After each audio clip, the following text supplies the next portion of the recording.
So, Norway, Spain, and Ireland have all announced this morning that they will recognise Palestine as a state. And I'll be quite frank, folks, this is completely spitting on the Israeli hostages who were taken by Hamas on October the 7th. It doesn't matter whether there's a two-state solution or not. Hamas will still fire rockets into Israel. Hamas will still send terrorists over the border to kill Israelis. Nothing's going to stop them. The thing is, it's part of their party policy. Yes, Hamas is also a political party. They are in control of Palestine and have been for some time, and it's part of their policy that they want the Jewish state eradicated and the death of all Jews. It's a fact, and they won't stop there either.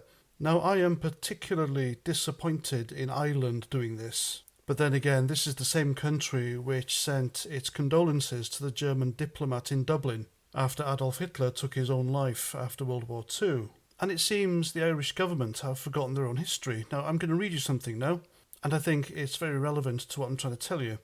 At 2 a.m. on the morning of 20th of June, some 230 men armed with muskets landed at the Cove. Quickly and silently spreading out, they divided up and waited at the doors of the 26 cottages along the shoreline. At a given signal, brandishing iron bars to break the doors and firebrands to torch the buildings, they launched a simultaneous attack on the sleeping inhabitants. The terror of the population can only be imagined as they were wrested from their beds by strange men speaking an unknown language. Now, 107 villagers were kidnapped. Many of them were women and children taken away as hostages. They were sentenced to a life of sexual and manual slavery on a ship led by Turkish and Algerian Muslims. Eventually, that ship docked in Algiers and potentially modern-day Gaza.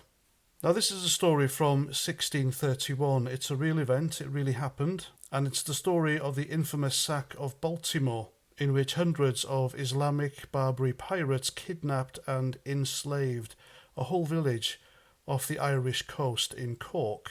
Now, the fact that the modern Irish government have recognised what is essentially a terrorist state, I find to be particularly hard to swallow.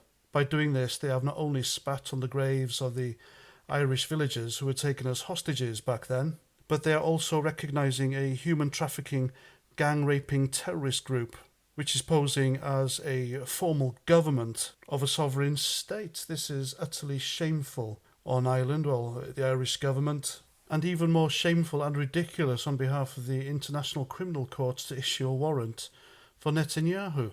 It seems to me that woke Western governments have given Hamas a get-out-of-jail-free card, a pass for what they did on October the 7th. It's like they've completely forgotten about it, like it didn't happen. And those hostages, if they're still alive, they don't exist. Just remember, folks, those hostages, they are someone's daughters, sisters, grandkids even. And people are kowtowing and pandering to these terrorists. I think it really is. It's wrong on all levels. So there we go. That's what I think. Please let me know what you think in the comments as ever. I'm Paz49, and until the next time, Roger Trout.